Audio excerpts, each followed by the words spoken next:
a modelar, a hacer simulaciones. Entonces me gusta mucho lo que son las ecuaciones diferenciales, el álgebra lineal y bueno, la charla de hoy pues contiene algunos resultados y mucha matemática relacionada con esas áreas. Bueno, antes de iniciar también pues quería agradecer al comité organizador del evento, pues por aceptar la charla y por darme el espacio de compartir con ustedes pues esto que he venido estudiando y trabajando en los últimos meses. La charla la he dividido en los siguientes momentos. Inicialmente voy a hacer una introducción. Quiero contarles cuál es la motivación para asociar la matemática con las redes de reacciones químicas, que se relaciona un poco con la química, pero pues netamente los resultados acá son matemáticos. Unos preliminares donde voy a empezar como a definir qué es una red de reacción, qué se entiende para los equilibrios en esa red de reacción, cómo se le asocia el sistema dinámico a la reacción.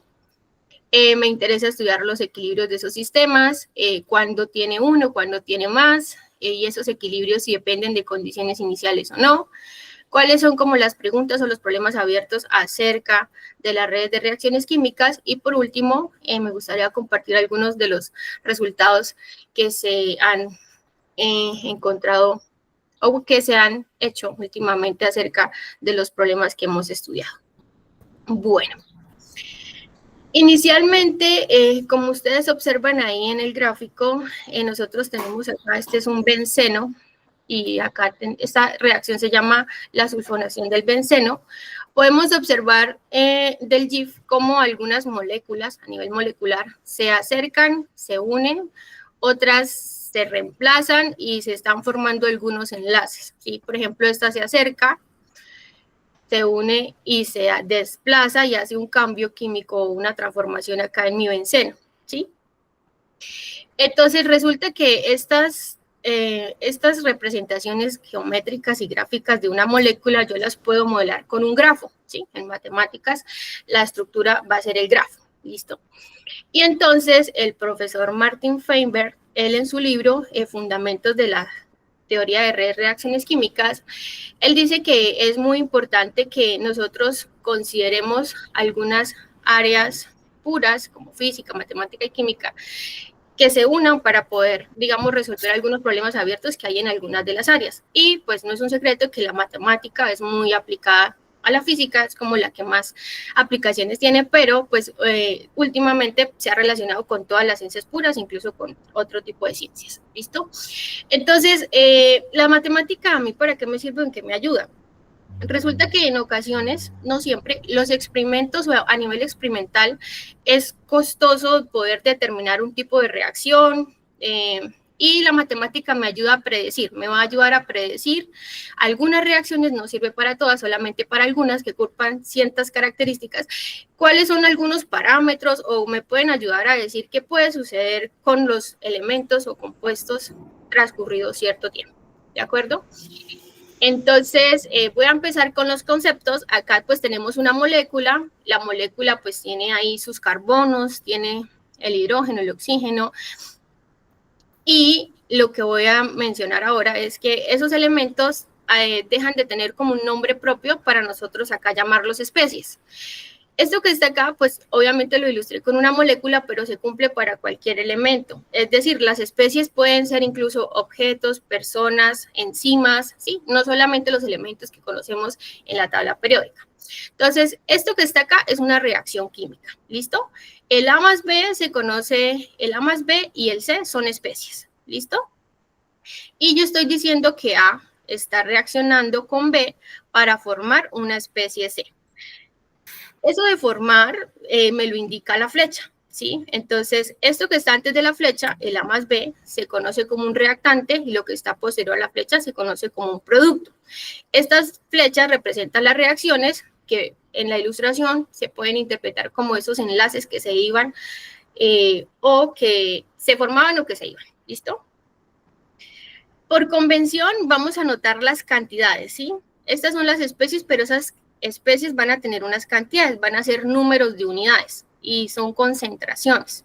Entonces, cada una con su subíndice pues va a representar la concentración de cada uno, en este caso, de las especies. Y quiero que notemos que de esta solita reacción cuando la reacción ya pasó, yo me doy cuenta que en el producto A desaparece. ¿Qué significa que A desaparece? Que perdí una unidad de A. Lo mismo, perdí una unidad de B.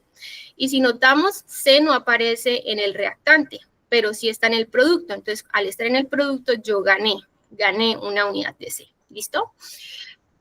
Eso es una solita reacción. ¿Qué va a ser una red? Entonces, en una red, yo lo que voy a es agregar muchas más especies, voy a agregar muchos más complejos y lo más importante, voy a agregar flechas. Entonces, tengo las especies, que van a ser los elementos que están ahí denotados, los complejos, que son combinaciones lineales de las especies, y las flechas. Las flechas van a ser las redes. Esas flechas deben cumplir una condición. No se vale reaccionar consigo mismo, no se vale una reacción de A, por ejemplo, y que esa flecha llegue a alguien, ¿sí? Siempre yo pueda, parta de un reactante o un complejo, ¿sí? Llegue a alguien, no puede haber una flecha que no vaya a nada, ¿listo? O que no parta de algo, ¿de acuerdo? Y entonces esa red yo la puedo denotar como un grafo finito, dirigido, donde, bueno, ya X van a ser las especies de los complejos y las flechas van a ser las reacciones, ¿listo? Entonces, cuando yo tengo muchas más especies, yo puedo considerar que en este caso los vértices de mi grafo, que van a ser restos complejos, van a ser combinaciones lineales de las especies. Y los complejos del producto también. Fíjense que la reacción se está representando de esta manera. Y esa reacción tiene aquí una etiqueta, ¿sí? Que no la tenía, por ejemplo, el ejemplo que no la tenía la reacción anterior. Esta acá es muy importante y se conoce como la constante de reacción. La vamos a considerar un valor positivo. Y ella me va a indicar qué tan rápido o tan frecuente ocurre la reacción. Después de que yo ya etiqueto y numero las especies, cada complejo, ¿sí? Que puede ser este o este, del producto o de los reactantes, lo puedo identificar como vectores con coeficientes enteros, ¿sí? ¿Por qué? Porque estoy trabajando con especies unidades. Y a cada vértice del grafo que va a representar el iésimo complejo, yo le puedo asociar un monomio. El monomio va a estar escrito de esta manera.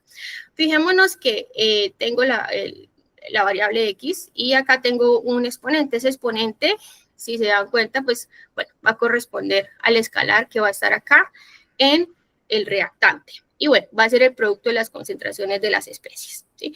Esto sucede si hay una condición adicional o una condición importante, y es cuando yo le agrego una cinética a esa red. Por ahora solo la estoy mencionando. Entonces, en el ejemplo inicial teníamos una reacción. Si yo a esa reacción le agrego otra reacción, que sería esta que está acá, estas dos, esto ya me forman una red, ¿de acuerdo? Y ahí están las constantes.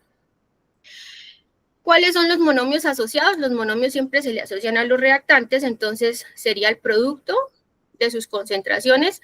Como nada más tengo una unidad de A y una unidad de B, los exponentes serán 1, ¿sí? ¿Y cuál es el vector asociado a este complejo? Pues si los escribo en orden A, B y C, pues acá tendría 1, 1 y 0 porque no aparece en el reactante. Y de forma análoga, pues puedo definir el complejo C, el monomio que se le va a asociar es su concentración al cuadrado porque el coeficiente es 2, y el vector asociado va a ser este, del reactante. No tengo A, no tengo B, tengo 2 de C y así quedaría el vector, ¿sí? Entonces, de esa manera yo puedo ir dándole como una estructura matricial, llamémosle así, a mi red. Este es otro ejemplo de una red, es una red sencilla, análogo, repetir, entonces acá tengo, fíjense que, un momento, en la anterior tengo tres especies y tengo 2 reacciones. Los vectores o las combinaciones lineales son de las especies, entonces mis elementos van a ser elementos de R3. Acá solamente tengo 2 especies, 2 reacciones, pero los elementos o los vectores asociados van a vivir pues en R2. Bueno, ¿qué me interesa conocer o cómo yo puedo, o qué me interesa a partir de la estructura de la red? ¿Qué me interesa conocer?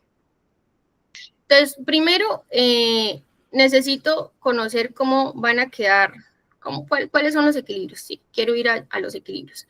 Entonces, para eso, pues yo necesito definir un vector de concentraciones, es decir, todas las especies van a depender del tiempo, y voy a definir esta función. Voy a definir una función que se llama función de velocidad, pero la voy a definir a partir de la función cinética. Cada reacción pues va a cambiar, cada reacción y cada especie va a cambiar en diferentes momentos del tiempo. Entonces, a cada especie le voy a agregar su función cinética y como su especie va a estar relacionada con otra por medio de una reacción, voy a agregar una función cinética para cada reacción, ¿sí?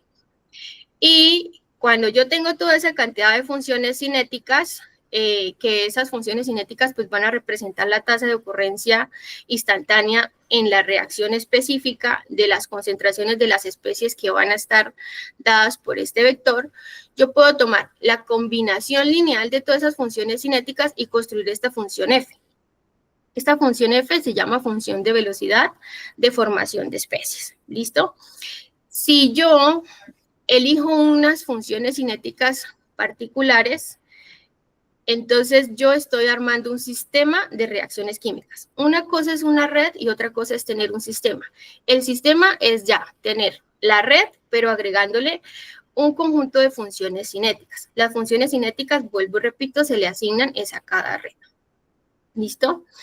Ahora, si yo tengo una función de velocidad en particular, que es lo que se llama cinética de acción de masas, son funciones particulares, es decir, voy a darle, quiero que mi reacción o estudio las reacciones que se comportan solamente con cinética de acción de masas. Esa cinética de acción de masas es la que permite que las funciones de velocidad yo las pueda considerar de esta manera. Acá, ¿qué aparece? Aparece el monomio que se le va a asociar a cada uno de los complejos. Entonces, yo lo que estoy es tomando la constante de reacción y haciendo que esa función de velocidad me dé como proporcionalmente al producto de esas concentraciones, ¿de acuerdo? Entonces, teniendo eso, mi función de velocidad en una cinética de acción de masas va a estar descrita de esta manera.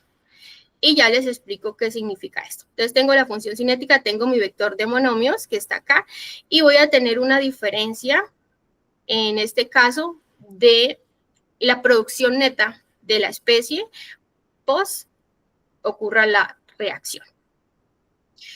Entonces, esta función de velocidad es la que me va a dar el sistema dinámico que procede de la reacción. Las reacciones tienen que tener cinética de acción de masas, ¿sí? Yo puedo tener una red y a la red le asocio el sistema, ¿sí? Dinámico, pero no todo sistema dinámico viene de una red, ¿sí? Debe tener unas características particulares.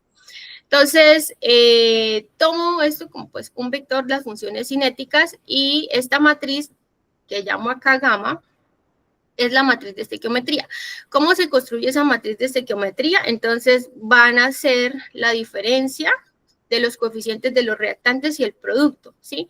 Luego que ocurra la reacción. Usualmente, por la estructura de las redes que se están estudiando, esta va a ser una matriz de enteros, siempre van a ser enteros. Y así quedaría el sistema, ¿no? Entonces, veamos cómo queda la matriz de estequiometría para el ejemplo de la red que he estado presentando. Entonces, fíjense que en la primera reacción no tengo A en el producto, entonces perdí un elemento de A. Y acá sí aparece un B adicional del que tenía acá en el reactante, entonces gané un B. Luego, fíjense que acá, en la segunda reacción, gané A, porque A está en el producto, pero perdí B porque B no está en el producto y sí estaba acá. Entonces, así se construyen las matrices de estequiometría. Es mirar qué tanto gané o perdí después de la reacción, ¿de acuerdo? Teniendo la matriz de estequiometría, entonces voy a tomar, perdón, acá me vuelvo un minuto, este vector, ¿sí? Que van a ser todas las funciones cinéticas. Y si tengo una acción de masas, mis funciones cinéticas, yo las puedo escribir como una matriz diagonal de K, donde K van a ser las constantes de reacción, y mi vector de monomios. Para el ejemplo de la reacción, estará la matriz de estequiometría, tengo dos constantes, tengo dos especies, dos reacciones, 2 por 2, y este va a ser el vector de monomios, que se construye a partir de la cinética de acción de masas, ¿listo? Ya cuando hago ese producto matricial o a partir de esa estructura, pues tengo el sistema, ¿listo? Este va a ser mi sistema dinámico asociado a esa red. Yo lo que hice fue como tomar ejemplos sencillos para mostrarles qué es lo que o sea, qué es lo que me interesa resolver y cuáles son los problemas que tengo a futuro. ¿Por qué? Porque esta red es muy sencilla. Y bueno, entender esto para la red y la estructura lleva su tiempo, pero ¿qué pasa si tengo una red mucho más grande? ¿Qué pasa con los sistemas que me van a generar acá polinomios mucho más grandes, con muchas más variables y con muchas más especies? ¿Sí? ¿Cómo voy a poder resolver esos sistemas? Bueno, veamos ahora los equilibrios. Entonces, quiero saber cuándo tiene y cuántos, por ejemplo, y si son estables o no son estables. Entonces, venimos a los equilibrios. ¿Qué van a hacer los equilibrios? Entonces, los equilibrios pues van a ser los ceros de ese conjunto de ecuaciones diferenciales ordinarias polinomiales y los vamos a anotar por este. Bueno, acá está. Para el ejemplo de la red de hace un momento, entonces, cuando yo resuelvo ese sistemita, que es cortico, incluso hay una ecuación que es, miren que las ecuaciones acá son, o sea, la estructura, tengo una ecuación que es, son LD, ¿no? Una es múltiplo de otra. Cuando yo resuelvo ese sistema, esta va a ser la variedad, ¿sí? Las concentraciones de cada una de las especies. Esta sería la solución. Y se ve como esta semirrecta. Pero pues yo debo tener en cuenta algo que se llaman las leyes de conservación. Las leyes de conservación a mí me la generan lo que se conoce como su espacio estequiometría. Yo tengo que tener en cuenta que al tener la estructura de la matriz de esa manera, yo puedo darme cuenta que las leyes de conservación van a ser rectas y van a estar generadas por este elemento. En este caso, cuando yo voy a tener soluciones, yo voy a tener las soluciones cuando los estados de equilibrio se intersecten, al menos con una ley de conservación, ¿sí? Entonces, yo tomo mi equilibrio, bueno, acá están las cuentas, quería mostrarles acá el dibujo, yo tomo mi equilibrio y yo voy a trazar las leyes de conservación que van a ser todas estas rectas. Acá está. Ay, esta sería la solución, pero yo necesito que se me intersecten con las leyes de conservación y las leyes de conservación van a estar dadas por estas. Y estas leyes de conservación van a depender de un T, ¿sí? Entonces, aquí empiezo después a estudiar la estabilidad, ¿sí? Entonces, me vuelvo acá un minutico que les estaba contando cómo yo obtengo esas leyes de conservación. Entonces, para obtener esas leyes de conservación, yo debo definir el espacio estequiométrico y tomar las clases, ¿sí? Entonces, ¿cómo se calcula ese espacio estequiométrico? Pues va a ser el espacio, el kernel a la izquierda de la matriz de estequiometría. Entonces, acá está pues la cuenta. Tomamos T un valor mayor que 0 y cuando yo resuelvo, pues voy a tener estas rectas, ¿sí? Entonces, esas son las rectas que estoy tomando ahí. Usualmente se está trabajando con condiciones iniciales no negativas y así me van a quedar las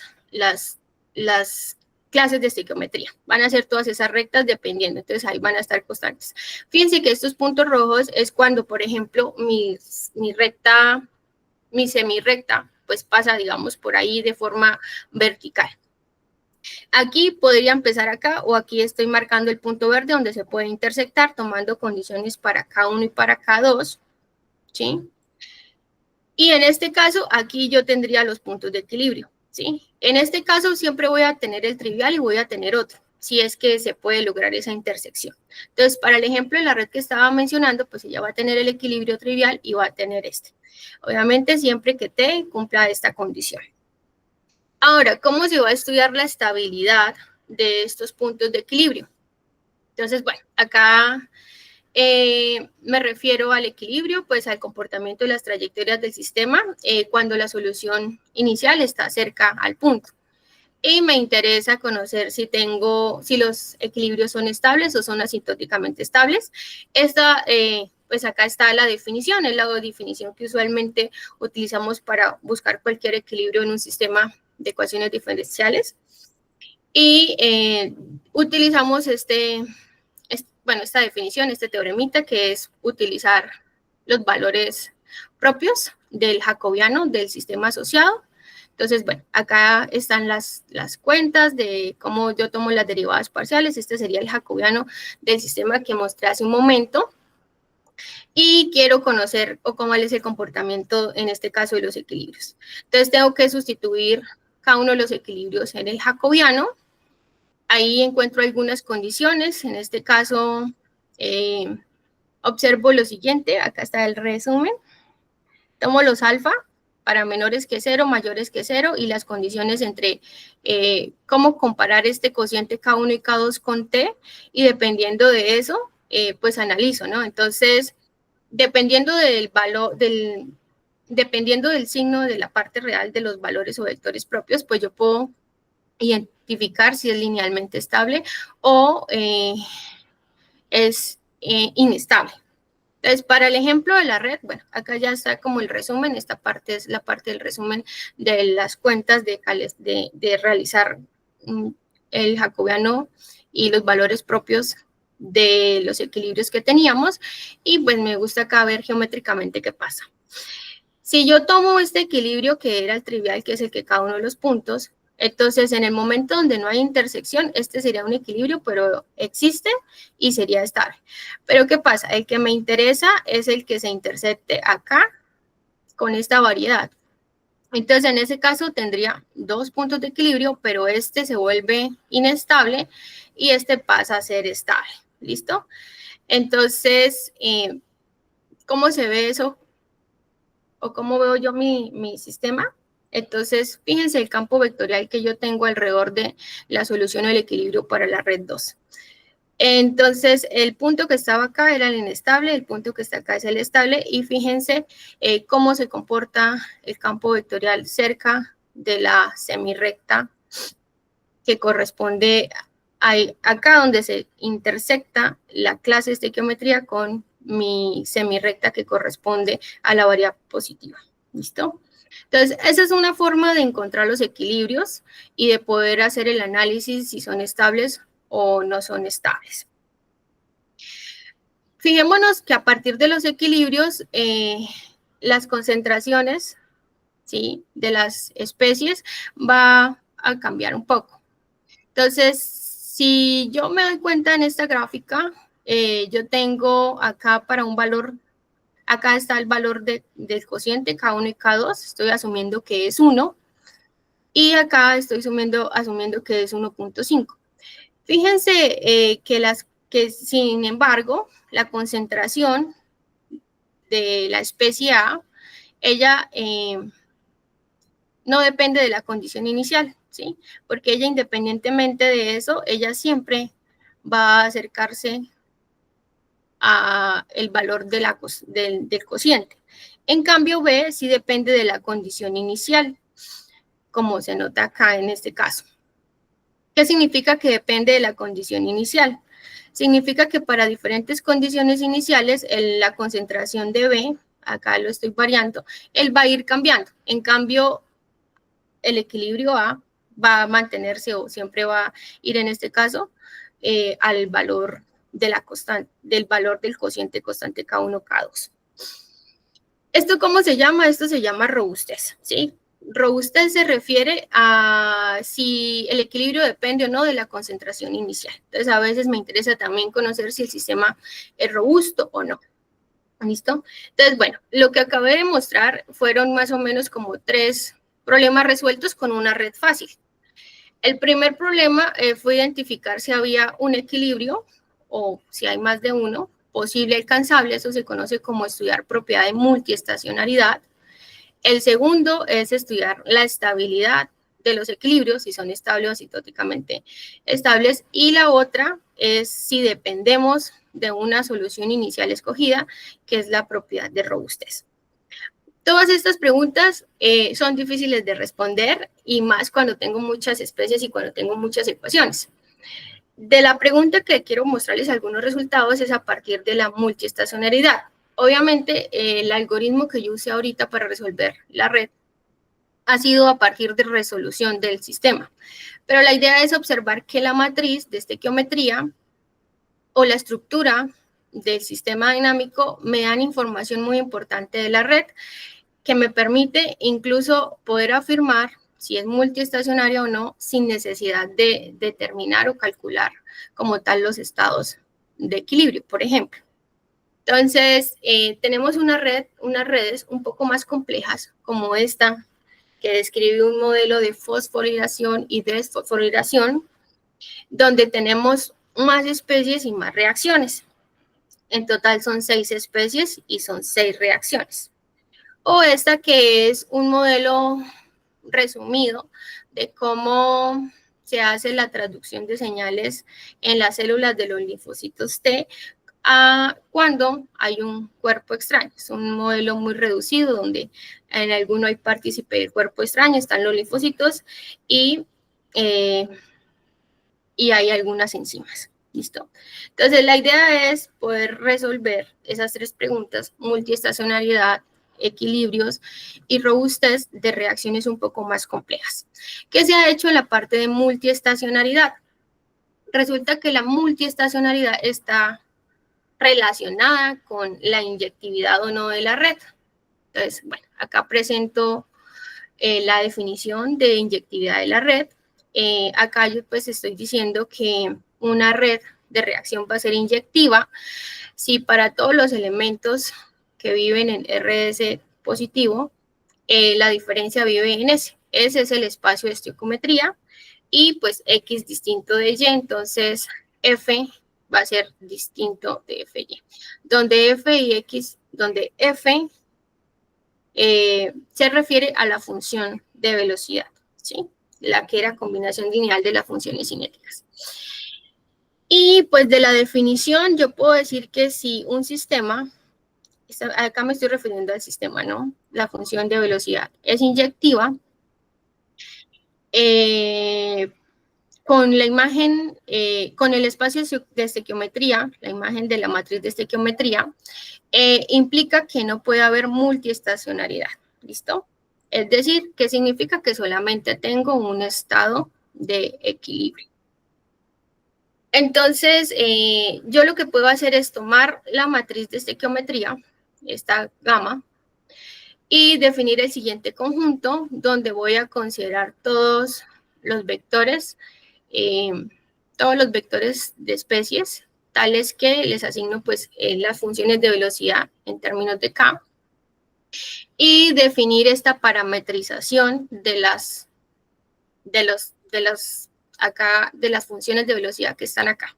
Acá yo defino una parametrización. Este conjunto y el conjunto no son equivalentes, pero sí están ciertamente relacionados, porque a partir del conjunto F yo puedo construir L, y las cosas que asegure para L van a ser equivalentes en F.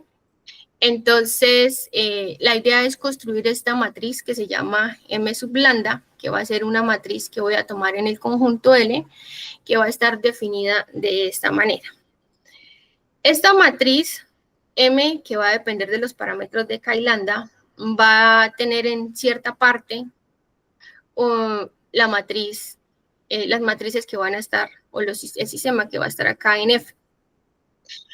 Los sistemas que van a estar acá en F usualmente no siempre van a ser rectangulares. Perdón, van a ser rectangulares, no siempre van a ser cuadrados. Lo que yo voy a hacer es construir esta matriz cuadrada, completando algunos renglones. En realidad se completan solo renglones, de tal manera que a esta matriz yo pueda aplicarle un determinante o calcular signos del determinante. ¿Para qué? Para poder asegurar o estudiar inyectividad. ¿Listo? Los detalles de esto pues se encuentran en uno de los últimos papers de los resultados. Acá está como solamente la definición de los conjuntos y el objetivo, que es construir esa matriz. Y el teorema viene siendo el siguiente.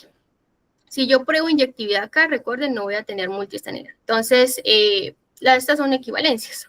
El conjunto F es inyectivo respecto a S si cualquier aplicación lineal definida por la matriz M, que va a estar en L, es inyectiva, y eso va a ser equivalente a que todos los coeficientes del determinante, no estoy hablando solo del determinante, sino los coeficientes, porque me van a quedar ahí un producto de polinomios, van a tener el mismo signo, ¿sí? Y bueno, se vale también que el polinomio no sea necesariamente cero.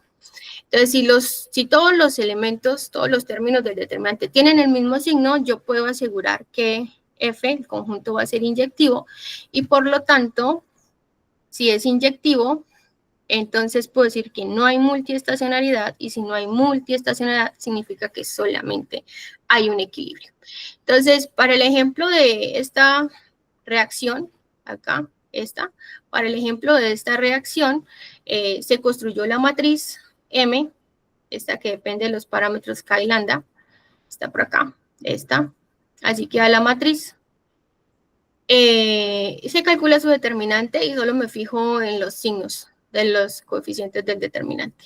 Entonces, todos los signos son positivos. Pueden ser todos positivos o todos negativos. Lo importante es que sean todos el mismo signo. El problema es cuando ya, por ejemplo, hay un negativo. Entonces, habría que mirar ahí si el término en general es negativo o por qué ese signo negativo. Recordemos que los K siempre son positivos. Entonces, bueno, ahí entraría uno a mirar ciertos detalles de qué pasa con esos valores, si el término en realidad es negativo o positivo, porque aparece con esa notación, pues para poder usar el teorema. Pero para ejemplos como estos, donde simplemente con ver los signos de este determinante, pues yo ya puedo asegurar que es inyectiva, y por lo tanto, al ser inyectiva, no pues acepta múltiples estados estacionarios, entonces solamente voy a tener un equilibrio acá. Ahora, pues, el detalle sería decir cuál y de pronto cómo calcular, pero digamos, ahí vamos, ¿listo? Bueno, eso era lo que quería contarles. Acá hay algunas de las referencias más importantes de la charla. Acá está el paper que les hablaba, que habla sobre multiestacionalidad. Y bueno, muchas gracias por su tiempo y por su atención.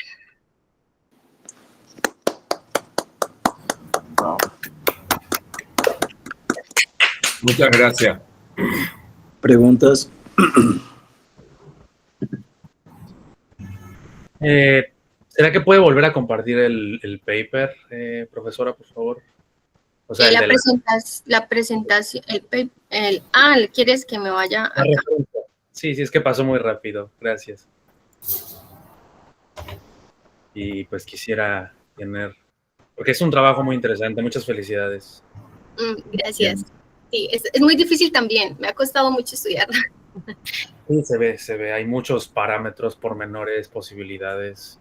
¿Han observado de casualidad bifurcaciones tipo Hopf o algo por el estilo en este tipo de trabajo? No, pues no nos han aparecido. Como nosotros nos enfocamos como en los equilibrios, entonces como, bueno, me refiero a los estables, entonces no han aparecido,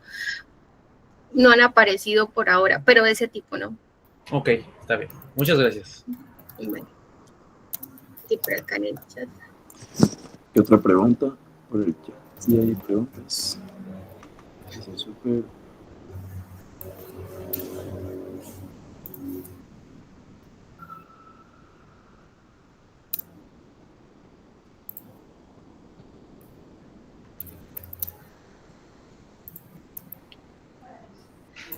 Sí, señor, buenos días. Buenos días, Carlos. Buenos días. Yo quisiera saber es qué tipo de estructuras de moléculas se están trabajando y cuáles han sido como los retos. Bueno, como lo mencioné, nosotros no trabajamos con nombres propios. Obviamente, ya cuando uno le da el rigor químico, pues sí entra como a mirar un poquito más de detalles, características o propiedades del elemento, pero nosotros todos los llamamos especies. Entonces yo decía, las especies pueden ser enzimas, pueden ser proteínas, o podemos ir al nivel de las moléculas, puede ser sangre, puede ser un linfocito, ¿sí? Pueden ser varios seres. Ahí, en las reacciones que uno toma, pues, las más interesantes, pues son las que sean como más aplicadas y sobre todo a sistemas biológicos. Entonces, uno siempre quiere conocer parámetros o características de enzimas y proteínas.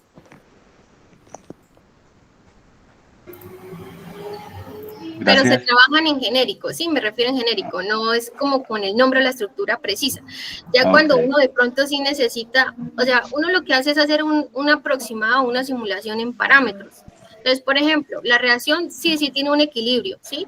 Entonces, uno predice la parte experimental, entonces ya tendríamos que ir a verificar que si ese equilibrio depende de las condiciones iniciales, o ahí ya se mira el tiempo, si la reacción, por ejemplo, se realiza en un tiempo más corto o más largo, ¿sí? La precisión exacta sí ya depende de las propiedades y características de la especie que yo esté involucrando.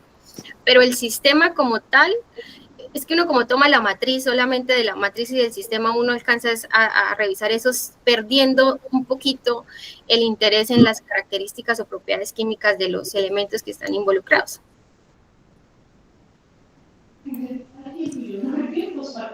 Gracias.